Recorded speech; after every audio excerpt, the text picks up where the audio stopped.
ইউক্রেনের উপর সবচেয়ে বড় বিমান হামলা চালানোর পর রাশিয়ার উপর আরও নিষেধাজ্ঞা আরোপের হুমকি দিয়েছেন মার্কিন প্রেসিডেন্ট ডোনাল্ড ট্রাম্প। কিয়েভ থেকে বার্তা সংস্থা এএফপি এই খবর জানায়, গত রোববার ভোরে রাশিয়া ইউক্রেন জুড়ে ব্যাপক ক্ষেপণাস্ত্র ও ড্রোন হামলা চালায়। এতে 4 জন নিহত এবং রাজধানী কিয়েভে সরকারি কার্যালয়ে আগুন ধরে যায়। হামলার পর ট্রাম্প সাংবাদিকদের বলেন তিনি সার্বিক পরিস্থিতি নিয়ে সন্তুষ্ট নন এবং মস্কোর উপর নতুন নিষেধাজ্ঞা আরোপ করতে প্রস্তুত।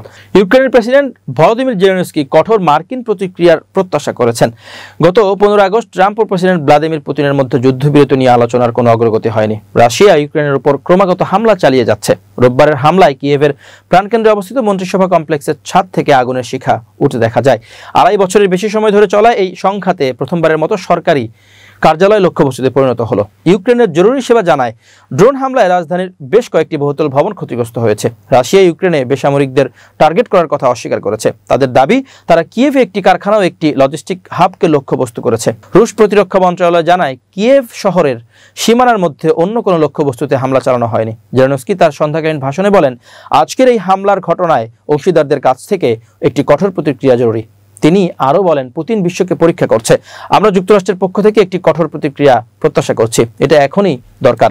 ইউক্রেনীয় বিমান বাহিনী তথ্য অনুযায়ী রাশিয়া শনিবার রাত থেকে রোববার সকাল পর্যন্ত অন্তত 810টি ড্রোন এবং 13টি ক্ষেপণাস্ত্র নিক্ষেপ করেছে। এটি নতুন রেকর্ড সৃষ্টি করেছে।